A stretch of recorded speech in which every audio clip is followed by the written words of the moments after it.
شروع اللہ کا نام لے کر جو بڑا مہربان نہایت رحم والا ہے۔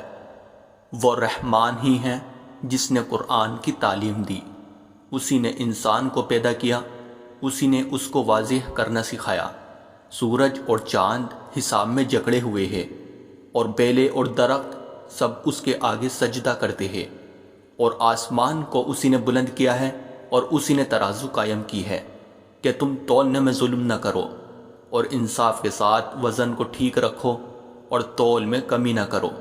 اور زمین کو اسی نے ساری مخلوقات کے لیے بنایا ہے، اسی میں میوے اور کھجور کے گھابو والے درخت بھی ہے، اور بھوسے والا غلہ اور خوشبودار پھول بھی۔ اے انسانوں اور جنات، اب بتاؤ کہ تم دونوں اپنے پروردگار کی کون کون سی نعمتوں کو جھٹلاؤ گے۔ اسی نے انسان کو ٹھیکرے کی طرح کھنکھناتی ہوئی مٹی سے پیدا کیا اور جنات کو آگ کی لپٹ سے پیدا کیا۔ اب بتاؤ کہ تم دونوں اپنے پروردگار کی کون کون سی نعمتوں کو جھٹلاؤ گے۔ دونوں مشرقوں اور دونوں مغربوں کا پروردگار وہی ہے۔ اب بتاؤ کہ تم دونوں اپنے پروردگار کی کون کون سی نعمتوں کو جھٹلاؤ گے۔ اسی نے دو سمندروں کو اس طرح چلایا کہ وہ دونوں آپس میں مل جاتے ہیں، پھر بھی ان کے درمیان ایک آڑ ہوتی ہے کہ وہ دونوں اپنی حد سے بڑھتے نہیں۔ اب بتاؤ کہ تم دونوں اپنے پروردگار کی کون کون سی نعمتوں کو جھٹلاؤ گے۔ ان دونوں سمندروں سے موتی اور مونگا نکلتا ہے۔ اب بتاؤ کہ تم دونوں اپنے پروردگار کی کون کون سی نعمتوں کو جھٹلاؤ گے۔ اور اسی کے قبضے میں وہ جہاز ہے جو سمندر میں پہاڑوں کی طرح اونچے کھڑے کیے گئے ہیں۔ اب بتاؤ کہ تم دونوں اپنے پروردگار کی کون کون سی نعمتوں کو جھٹلاؤ گے۔ اس زمین میں جو کوئی ہے فنا ہونے والا ہے، اور صرف تمہارے پروردگار کی جلال والی فضل بے کرم والی ذات باقی رہے گی۔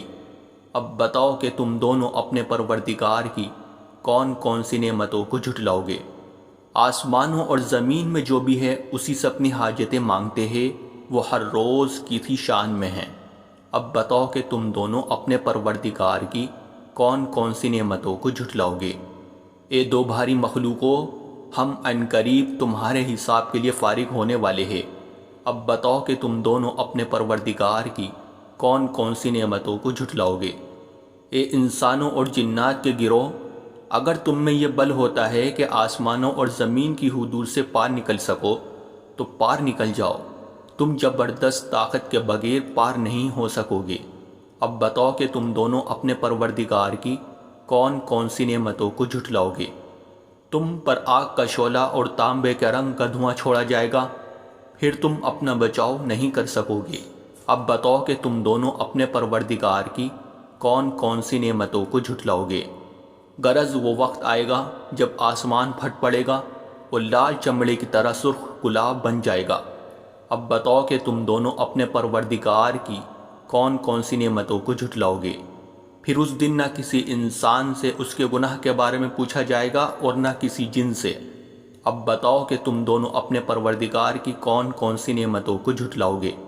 مجرم لوگوں کو ان کی علامتوں سے پہچان لیا جائے گا، پھر انہیں سر کے بالوں اور پاؤں سے پکڑا جائے گا۔ اب بتاؤ کہ تم دونوں اپنے پروردگار کی کون کون سی نعمتوں کو جھٹلاؤ گے۔ یہ ہے وہ جہنم جسے یہ مجرم لوگ جھٹلاتے تھے، یہ اسی کے اور کھولتے ہوئے پانی کے درمیان چکر لگائی گئی۔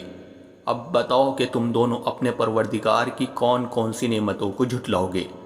اور جو شخص دنیا میں اپنے پروردگار کے سامنے کھڑا ہونے سے ڈرتا تھا، اس کے لیے دو باغ ہو گئے۔ اب بتاؤ کہ تم دونوں اپنے پروردگار کی کون کون سی نعمتوں کو جھٹلاؤ گے۔ دونوں باغ شاخوں سے بھرے ہوئے۔ اب بتاؤ کہ تم دونوں اپنے پروردگار کی کون کون سی نعمتوں، انہی دو باغوں میں دو چشمے بہہ رہے ہوگے۔ اب بتاؤ کہ تم دونوں اپنے پروردگار کی کون کون سی نعمتوں کو جھٹلاؤ گے۔ ان دونوں میں ہر پھل کے دو دو جوڑے ہوگے۔ اب بتاؤ کہ تم دونوں اپنے پروردگار کی کون کون سی نعمتوں کو جھٹلاؤ گے۔ وہ جنتی لوگ ایسے فرشوں پر تکیے لگائے ہوئے ہوگے جن کے بستر دبیز ریشم کے ہوگے، اور دونوں باغوں کے پھل جھکے پڑ رہے ہوگے۔ اب بتاؤ کہ تم دونوں اپنے پروردگار کی کون کون سی نعمتوں کو جھٹلاؤ گے۔ انہی باغوں میں وہ نیچی نگاہ والیاں ہوگی جنہیں ان جنتیوں سے پہلے نہ کسی انسان نے کبھی چھوا ہوگا اور نہ کسی جن نے۔ اب بتاؤ کہ تم دونوں اپنے پروردگار کی کون کون سی نعمتوں کو جھٹلاؤ گے؟ وہ ایسے ہوگے جیسے یاقوت اور مرجان۔ اب بتاؤ کہ تم دونوں اپنے پروردگار کی کون کون سی نعمتوں کو جھٹلاؤ گے؟ اچھائی کا بدلہ اچھائی کے سوا اور کیا ہے؟ اب بتاؤ کہ تم دونوں اپنے پروردگار کی کون کون سی نعمتوں کو جھٹلاؤ گے؟ اور ان دو باغوں سے کچھ کم درجے کے دو باغ اور ہوگے۔ اب بتاؤ کہ تم دونوں اپنے پروردگار کی کون کون سی نعمتوں کو جھٹلاؤ گے؟ دونوں سبزے کی کثرت سے سیاہی کی طرف مائل۔ اب بتاؤ کہ تم دونوں اپنے پروردگار کی کون کون سی نعمتوں کو جھٹلاؤ گے؟ انہی میں دو ابلتے ہوئے چشمے ہوں گے۔ اب بتاؤ کہ تم دونوں اپنے پروردگار کی کون کون سی نعمتوں کو جھٹلاؤ گے؟ انہی میں میوے اور کھجورے اور انار ہوگے۔ اب بتاؤ کہ تم دونوں اپنے پروردگار کی کون کون سی نعمتوں کو جھٹلاؤ گے؟ انہی میں خوبصورت عورتیں ہوگی۔ اب بتاؤ کہ تم دونوں اپنے پروردگار کی کون کون سی نعمتوں کو جھٹلاؤ گے؟ وہ حوریں جنہیں خیموں میں حفاظت سے رکھا گیا ہوگا۔ اب بتاؤ کہ تم دونوں اپنے پروردگار کی کون کون سی نعمتوں کو جھٹلاؤ گے؟ انہی ان جنتیوں سے پہلے نہ کسی انسان نے کبھی چھوا ہوگا اور نہ کسی جن نے۔ اب بتاؤ کہ تم دونوں اپنے پروردگار کی کون کون سی نعمتوں کو جھٹلاؤ گے؟ وہ جنتی سبز رف اور عجیب و غریب قسم کے خوبصورت فرش پر تکیہ لگائے ہوئے ہوگے۔ اب بتاؤ کہ تم دونوں اپنے پروردگار کی کون کون سی نعمتوں کو جھٹلاؤ گے؟ بڑا بابرکت نام ہے تمہارے پروردگار کا، جو عظمت والا بھی ہے، کرم والا بھی۔ شروع اللہ کا نام لے کر جو بڑا مہربان نہایت رحم والا ہے۔ یاسین، حکمت بھرے قرآن کی قسم، تم یقیناً پیغمبروں میں سے ہو، بالکل سیدھے راستے پر۔ یہ قرآن اس ذات کی طرف سے اتارا جا رہا ہے جس کا اقتدار بھی کامل ہے، جس کی رحمت بھی کامل، تاکہ تم ان لوگوں کو خبردار کرو جن کے باپ داداؤں کو پہلے خبردار نہیں کیا گیا تھا، اس لیے وہ غفلت میں پڑے ہوئے ہیں۔ حقیقت یہ ہے کہ ان میں سے اکثر لوگوں کے بارے میں بات پوری ہو چکی ہے، اس لیے وہ ایمان نہیں لاتے۔ ہم نے ان کے گلوں میں توق ڈال رکھے ہیں جو ٹھوڑیوں تک پہنچے ہوئے ہیں، اور اس وجہ سے ان کے سر اوپر ہو اٹھے رہ گئے ہیں، اور ہم نے ایک آڑ ان کے آگے کھڑی کر دی ہے اور ایک آڑ ان کے پیچھے کھڑی کر دی ہے، اور اس طرح انہیں ہر طرف سے ڈھانک لیا ہے، جس کے نتیجے میں انہیں کچھ سجائی نہیں دیتا۔ اور ان کے لیے دونوں باتیں برابر ہے، چاہے تم انہیں خبردار کرو یا خبردار نہ کرو، وہ ایمان نہیں لائیں گے۔ تم تو صرف ایسے شخص کو خبردار کر سکتے ہو جو نصیحت پر چلے اور خدا رحمان کو دیکھے بغیر اس سے ڈرے، چنانچہ ایسے شخص کو تم مغفرت اور باعزت اجر کی خوشخبری سنا دو۔ یقیناً ہم ہی مردوں کو زندہ کریں گے، اور جو کچھ عمل انہوں نے آگے بھیجے ہیں ہم ان کو بھی لکھتے جاتے ہیں، اور ان کے کاموں کے جو اثرات ہیں ان کو بھی، اور ہم نے ایک واضح کتاب میں ہر چیز کا پورا احاطہ کر رکھا ہے۔ اور اے پیغمبر، تم ان کے سامنے ایک بستی والوں کی مثال پیش کرو جب ان کے پاس رسول آئے تھے۔ جب ہم نے ان کے پاس شروع میں 2 رسول بھیجے تو انہوں نے دونوں کو جھٹلا دیا، پھر ہم نے ایک تیسرے کے ذریعے ان کی تائید کی، اور ان سب نے کہا کہ یقیناً جانو ہمیں تمہارے پاس رسول بنا کر بھیجا گیا ہے۔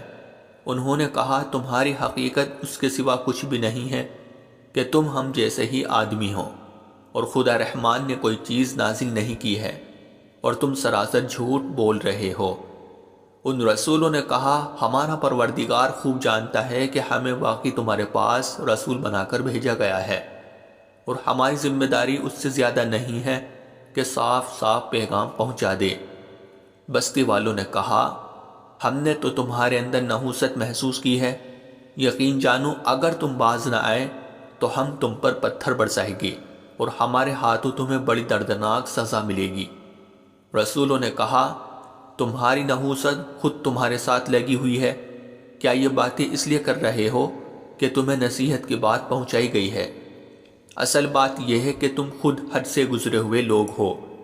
اور شہر کے پرلے علاقے سے ایک شخص دوڑتا ہوا آیا، اس نے کہا اے میری قوم کے لوگوں، ان رسولوں کا کہنا مان لو، ان لوگوں کا کہنا مان لو جو تم سے کوئی اجرت نہیں مانگ رہے اور وہ صحیح راستے پر ہے۔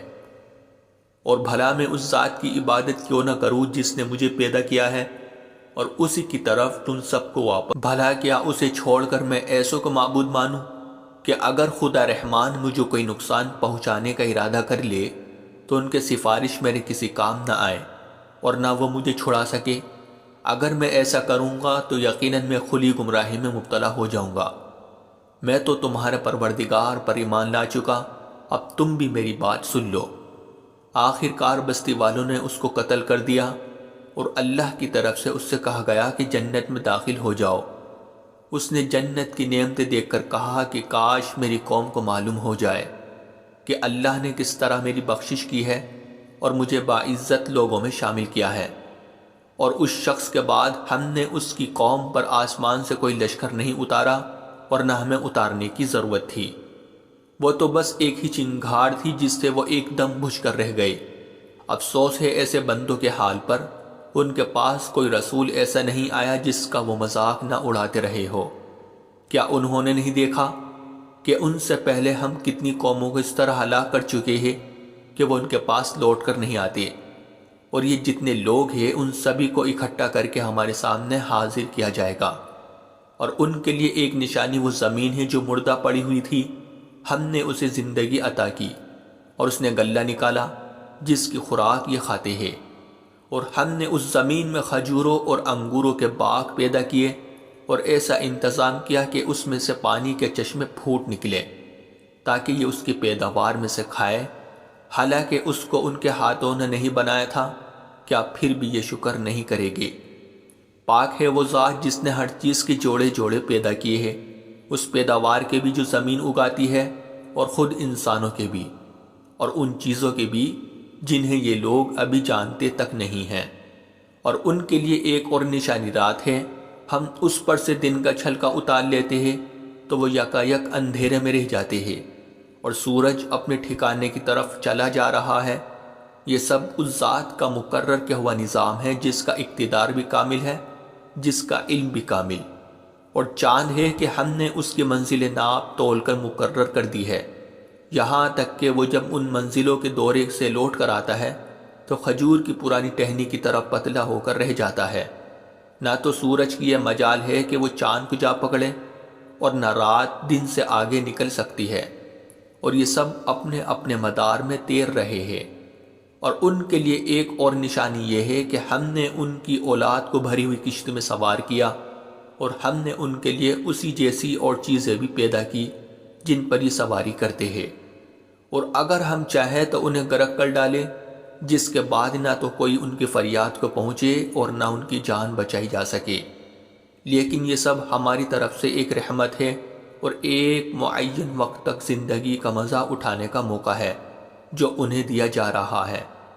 اور جب ان سے کہا جاتا ہے کہ بچو اس عذاب سے جو تمہارے سامنے ہیں اور جو تمہارے مرنے کے بعد آئے گا تاکہ تم پر رحم کیا جائے، تو وہ ذرا کان نہیں دھرتے، اور ان کے پروردگار کی نشانیوں میں سے کوئی نشانی ایسی نہیں آتی جس سے وہ منہ نہ موڑ لیتے ہو۔ اور جب ان سے کہا جاتا ہے کہ اللہ نے تمہیں جو رزق دیا ہے اس میں سے غریبوں پر بھی خرچ کرو، تو یہ کافی لوگ مسلمانوں سے کہتے ہیں کہ کیا ہم ان لوگوں کو کھانا کھلائے جنہیں اگر اللہ چاہتا تو خود کھلا دیتا۔ مسلمانوں، تمہاری حقیقت اس کے سوا کچھ بھی نہیں کہ تم کھلی گمراہی میں پڑے ہوئے ہو، اور کہتے ہیں کہ یہ قیامت کا وعدہ کب پورا ہوگا؟ مسلمانوں بتاؤ اگر تم سچے ہو۔ دراصل یہ لوگ بس ایک چنگھاڑ کا انتظار کر رہے ہیں جو ان کی اجت بازی کے عین درمیان انہیں آ پکڑے گی، پھر نہ یہ کوئی وصیت کر سکے گی اور نہ اپنے گھر والوں کے پاس لوٹ کر جا سکے گی۔ اور سور پھونکا جائے گا تو یکایک یہ اپنی قبروں سے نکل کر اپنے پروردگار کی طرف تیزی سے روانہ ہو جائے گے، کہے گے کہ ہے ہماری کمبختی، ہمیں کس نے ہمارے مرکز سے اٹھا کھڑا کیا ہے؟ جواب ملے گا کہ یہ وہی چیز ہے جس کا خدا رحمان نے وعدہ کیا تھا اور پیغمبروں نے سچی بات کہی تھی، اور کچھ نہیں، بس ایک زور کی آواز ہوگی جس کے بعد یہ سب کے سب ہمارے سامنے حاضر کر دیے جائے گے۔ چنانچہ اس دن کسی شخص پر کوئی ظلم نہیں ہوگا اور تمہیں کسی اور چیز کا نہیں بلکہ انہی کاموں کا بدلہ ملے گا جو تم کیا کرتے تھے۔ جنت والے لوگ اس دن یقیناً اپنے مشغلے میں مگن ہوگے اور وہ ان کی بیویاں گھنے سایوں میں آرام دانشتوں پر ٹیک لگائے ہوئے ہوگے۔ وہاں ان کے لیے میوے ہوگے اور انہیں ہر وہ چیز ملے گی جو وہ منگوائے گے۔ رحمت والے پروردگار کی طرف سے انہیں سلام کہا جائے گا، اور کافروں سے کہا جائے گا کہ اے مجرموں، آج تم مومنوں سے الگ ہو جاؤ۔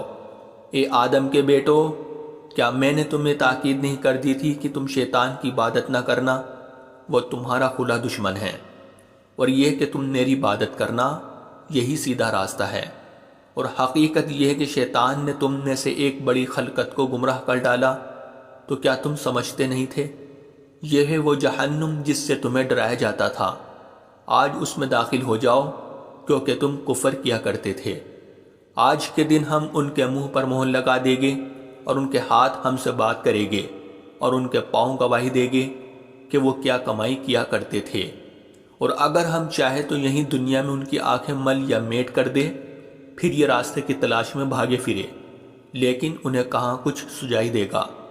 اور اگر ہم چاہیں تو ان کی اپنی جگہ پر بیٹھے بیٹھے ان کی صورتیں اس طرح مسخ کر دے کہ یہ نہ آگے۔ اور ہم جس شخص کو لمبی عمر دیتے ہیں اسے تخلیقی اعتبار سے الٹ ہی دیتے ہیں، کیا پھر بھی انہیں عقل نہیں آتی؟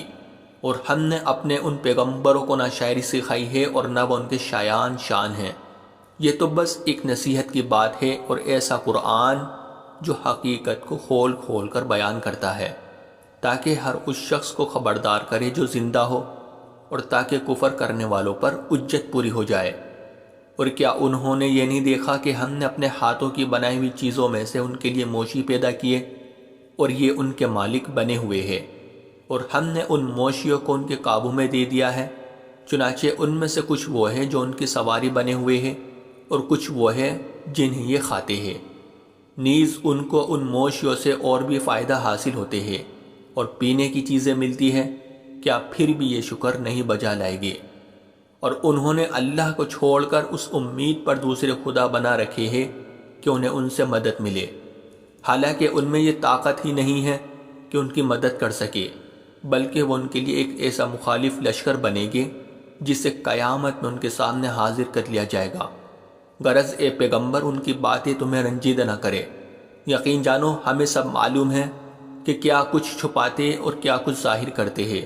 اور کیا انسان نے یہ نہیں دیکھا کہ ہم نے اسے نطفے سے پیدا کیا تھا، پھر اچانک وہ خلم کھلا جھگڑا کرنے والا ہمارے بارے میں تو وہ باتیں بناتا ہے، اور خود اپنی پیدائش کو بھلا بیٹھا ہے۔ کہتا ہے کہ ان ہڈیوں کو کون زندگی دے گا جبکہ وہ گل چکی ہوگی؟ کہہ دو کہ ان کو وہی زندگی دے گا جس نے انہیں پہلی بار پیدا کیا تھا، اور وہ پیدا کرنے کا ہر کام جانتا ہے۔ وہی ہے جس نے تمہارے لیے سرسبز درخت سے آگ پیدا کر دی ہے، پھر تم ذرا سی دیر میں اس سے سلگانے کا کام لیتے ہو۔ بھلا جس ذات نے آسمانوں اور زمین کو پیدا کیا ہے، کیا وہ اس بات پر قادر نہیں ہے کہ ان جیسوں کو دوبارہ پیدا کر سکے؟ کیوں نہیں، جبکہ وہ سب کچھ پیدا کرنے کی پوری مہارت رکھتا ہے۔ اس کا معاملہ تو یہ ہے کہ جب وہ کسی چیز کا ارادہ کر لے تو صرف اتنا کہتا ہے کہ ہو جا، بس وہ ہو جاتی ہے۔ غرض پاک ہے وہ ذات جس کے ہاتھ میں ہر چیز کی حکومت ہے، اور اسی کی طرف تم سب کو آخر کار لے جایا جائے گا۔